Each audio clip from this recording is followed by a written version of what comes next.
everyone, and welcome to another discussion under Introduction to Psychology. Uh, so I'm sorry for I was unable to meet you synchronously. Then I'm recording this for your reference. No? For this time, we'll be talking about the factors influencing learning. You can check the YouTube discussions that I've posted in Canvas about the types of learning. Okay, that would be the classical conditioning, operant conditioning, observational, and insight learning. No, so for this time, let's talk about the factors influencing learning. Okay, and these factors basically, we as people do not learn at the same time. Okay, and some of us might be able to learn fast, and while others may take more time, okay, for them to master the learning material. So iba-iba. So this is due to the presence of various factors. Okay, and that's what we're going to discuss today. No, so we have individual characteristics. Second is the methods of learning, and the task factors. And when we talk about individual characteristics, no? From the word itself, individuals differ in many ways. So we are unique, right? So some of these differences influence the amount of speed of understanding, okay? And a person may learn quickly while the other one does not. So, because of individual characteristics, okay, there are those people really who can understand concepts um, in on the spot, but others will just have to reread and look for other materials just to understand the material or the topic.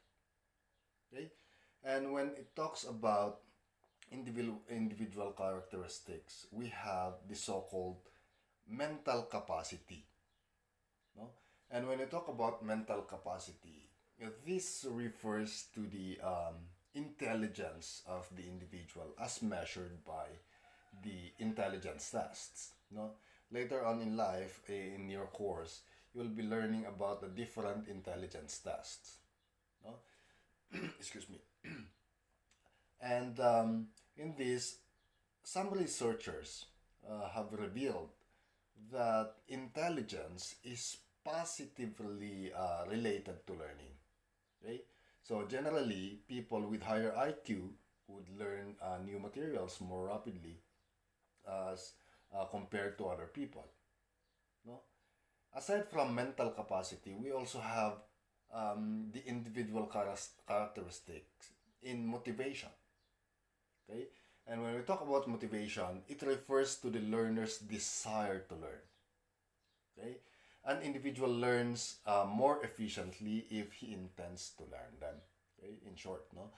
And basically, it says that when we talk about motivation, an individual is motivated to do something that interests them.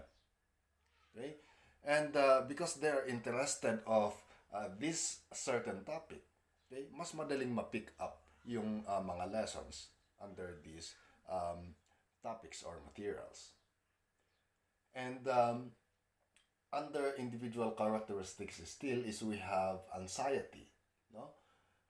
That most of us carry a certain amount of anxiety that affects our ability to learn, no? And in general, anxiety level that is considered extreme, oh, or it's either very low or very high naman, is detrimental to performance. Okay? Pero, while ito, kung moderate anxiety naman, it's considered as beneficial to performance. Okay? Also, level of anxiety does not seem to affect learning of tasks, but it may influence the learning of more complicated tasks. Okay, so it's basically saying here that when we talk about anxiety, kung nasa extreme ang isang tao, doon nahihirapan, no?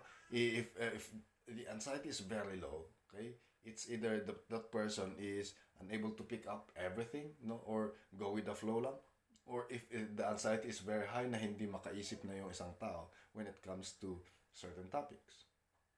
Okay? And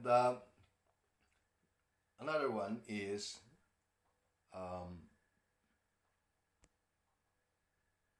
dito pala. Sorry. Hindi ko na-move. No? Another one is sophistication. Okay? When we talk about sophistication, alright, it refers to the previous learning experiences of each of us. No? So it's about individual. So the amount of transfer from previous learning, okay, will influence learning at the present. No? So the more the nature of previous learning and present learning are related, okay, the more learning is facilitated per se. No? Na parang everything is familiar. Or kaya nagkakaroon tayo ng tawag dito, parang ito, Introduction to Psychology. This is the basis or this is the foundation of other theories that you will be learning on later on. No? That if you are able to pick up the concepts under this basic subject, no? Or basic major subject that you are having right now, later on, sa mga ibang theories or subjects na pag-aaralan nyo later on, is madali lang ma-pick up yan. Okay?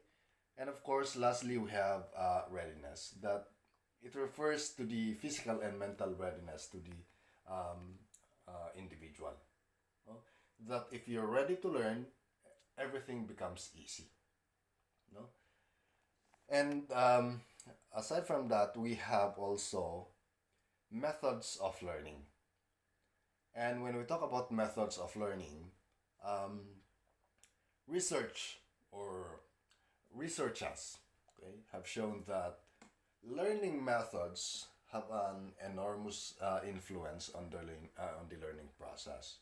Okay, so the differences in learning methods may also account for the variations in the performance among learners. No, basically, totoo naman, no, that each of us have our own study habits, okay? At magkakaiba tayo ng practices, okay? Then let's talk about these things. Let's start with the distribution of practice. And this is one of the most important factors in determining how rapidly a person learns, okay? Is the rate at which he practices the task. Okay? In which there are learning tasks that can be learned more efficiently if practice periods are interspersed or parang distributed with periods of rest than continuous or mass practice. Okay? So, motor tasks are some of those that can be learned more efficiently by distributed practice. Na ito yung practice wherein hindi minsanan ang pagbabasa, no? That you allot time, okay, for resting time, okay, and then read, review. That you distribute your time, no? Hindi yung must practice na sinabi natin kanina. No? And when we talk about immediate feedback naman, learning is facilitated if the person has knowledge of the results of his performance. Okay? Through feedback, okay? The learner is able to strengthen correct responses and change the incorrect ones. Okay? That when you are given feedback on your answers, okay, you are at least, you can know na ito pala yung mali ko, okay, at pwede mong balikan. Now, the whole versus part learning naman, when we talk about the whole learning, no, it requires the individual to learn the entire task, okay, at one time. From the word itself, na that you learn one material at a time, okay? And part learning, on the other hand, entails a mastery of the task by segments, okay? So it's more or less like the same dito sa distribution of practice, no? So early researchers have shown that the whole method is more superior to the part method when memorizing a poem. Okay? So, hindi ginagawang part learning yon, kunwari. Okay? So, diretsahan yan. Pero, sa kabilang banda naman, okay, learning how to type, for example, or how to drive a car, okay, may be more efficient and effective if ginagamit natin dito ang part learning. Okay? And lastly, when we talk about active learning, okay, it says here that merely reading, okay, is said to be vastly inferior to reading plus active recitation. Okay? Learning is much less effective if you only read something without reciting. So, more or less, it's like there are people who studies, no, na hindi lang tahimik nagbabasa. Kunwari, sila yung talagang nagve-verbalize. Okay? They verbalize what they read because for them, they can really understand what they're reading if they verbalize it. Okay? And there are some people who is not really learning if they verbalize it. So, depende na tayo because we have, sabi na, we have the uniqueness as individuals. Individual differences. Okay? Now, let's talk about the task factors. And we have three, no? Meaningfulness of task, complexity of the task, and the serial position effect. Okay? And when we talk about the these task factors, okay, it refers to the characteristics, okay, of the learning task, wherein the nature of the task influences the amount and the rate of learning by the individual. Okay? And the meaningfulness of task, it is dependent on the associations evoked by the task to be learned. Okay? In other words, learning is facilitated if the task is associated with earlier established sets of association. So parang kung alam mo na, okay, or something, or let's say for example, the learning task is about behaviors of an individual. If you have experience, no, trying to understand someone's behavior, then what you're learning today is basically meaningful to you. Okay? So the task is meaningful, then you can easily understand, or you can easily associate things, no? And of course, it would facilitate learning. And when we talk about complexity of task naman, generally, complex tasks, okay, are basically more difficult to learn. Siyempre, no? Sa complexity, napakaraming bagay mong titingnan. Okay? So, complicated tasks require more time and practice to master them, okay, than those that are, of course, simple. Okay?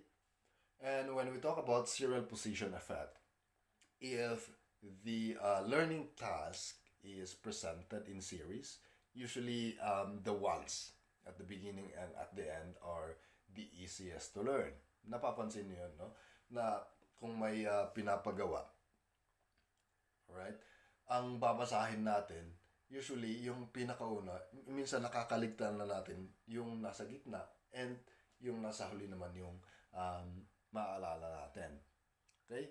And as I mentioned nga, the most difficult are the tasks located at the middle of the series. Okay? So, minsan, kasi nga, may mga nagre-review, no? Babasahin yung una, pero tinamad sa kalagitnaan. So, titingnan yung nasa huli. Okay? Kaya yung minsan, yung nasa gitna ang hindi natin nababasa at doon tayo nagkakamali minsan. Okay? Now, let's talk about the criteria of learning, okay, by TRIA and company. So, we have accuracy of response. And when we talk about accuracy of response, a person learning new skills, of course, makes many errors in the first attempt. Okay? But then, with continuous practice, the number of errors is reduced. That, sabi nga nila, practice makes perfect. No? So, the accuracy of your responses or answers would be more precise than the first time you tried. No? Like driving a car. Okay? Kung nagdadrive ka ng sasakyan, at first, of course, medyo pahinto-hinto pa kasi hindi pa gamay. No? But then later on, with practice, continuous practice, you were able to learn how to drive a car, okay, without stopping, without reason. Excuse me. Okay? Ito naman, sa speed of response, if there's a decrease in the amount of time, okay, that is required to perform a task, that is required to perform a task correctly, or an increase in the number of work units done in a given amount of time. Okay? Speed. Kabilis. Parang sa quiz nyo, no? I usually give short periods of time.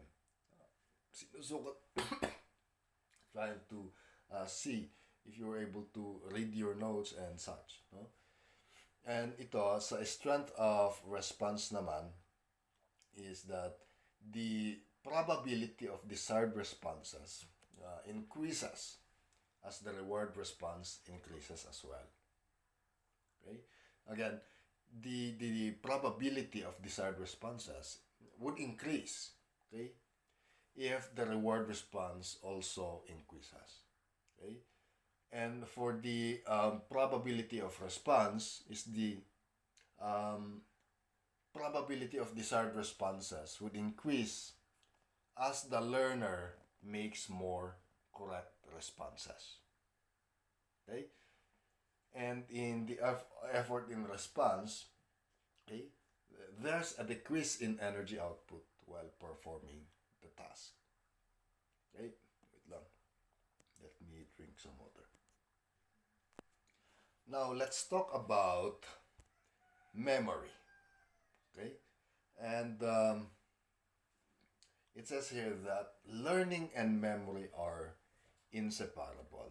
In short, you cannot learn without memorizing in the same manner as you can only remember what you have learned. Okay? So, more importantly, memory enables us to profit from our experiences, and memory is defined as the storing information over time. No? Now, we have the so-called stages of memory. We have encoding, storage, and retrieval. Under encoding, it says here, it's the acquisition of new information by perceiving it and recording its important features. Okay? So, effective encoding entails arousal and attention. That in order to receive and encode any type of information, we must, of course, pay attention. Okay? And in other words, the information must stimulate our interest.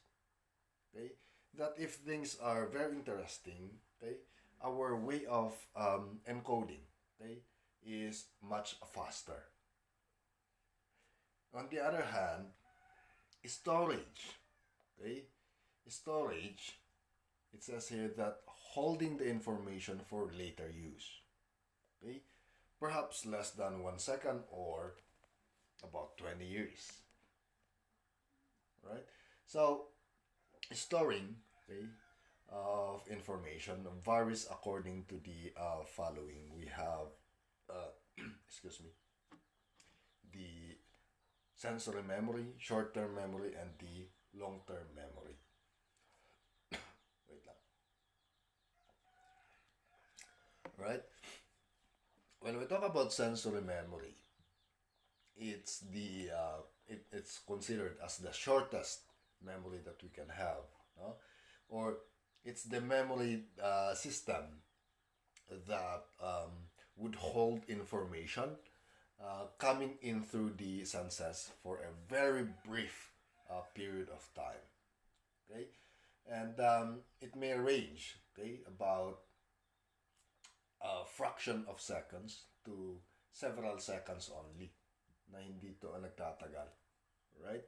And when we talk about, we have the so-called visual sensory memory or the iconic memory, and it would only last less than half a second. So, napakabilis. No?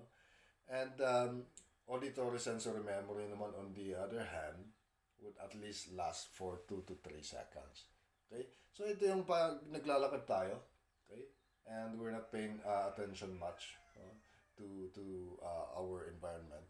But pagtingin natin, yun, nadaanan lang natin. Except if you have photographic memory na you can, by just seeing your environment, you can sketch everything out. No? Short-term memory, on the other hand, is the next kind of memory, or is also called as the working memory, right? So, other name for short-term memory, or STM, is the working memory. And it is the aspect of memory that you are aware of, or not only you are aware of, you can bring back very quickly and easily.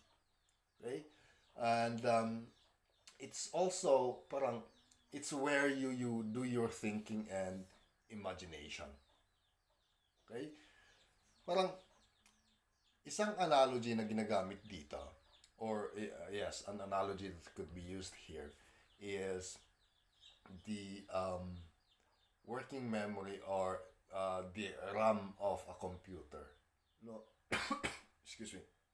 That it is the mental workspace of a person. Okay, that he uses to keep in mind tasks being thought about in any given moment.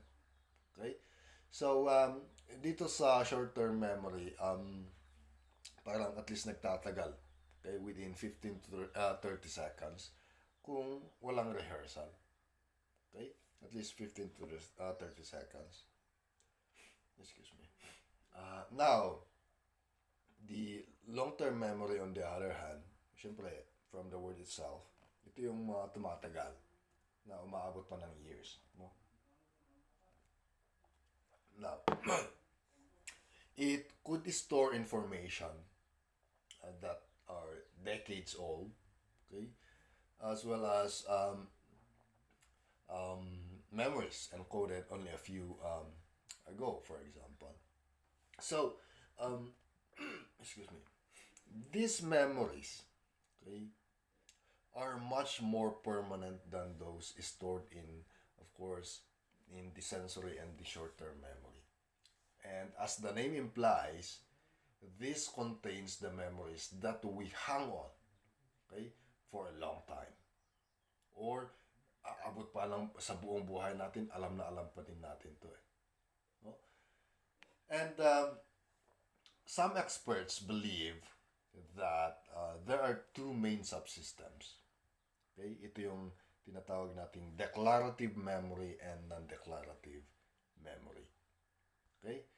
And when we talk about declarative memory, it's the subsystem, okay, within long-term memory that stores facts, information, and personal life experiences. Okay? And aside from that, we also have the two types. We have the so-called semantic and episodic memory.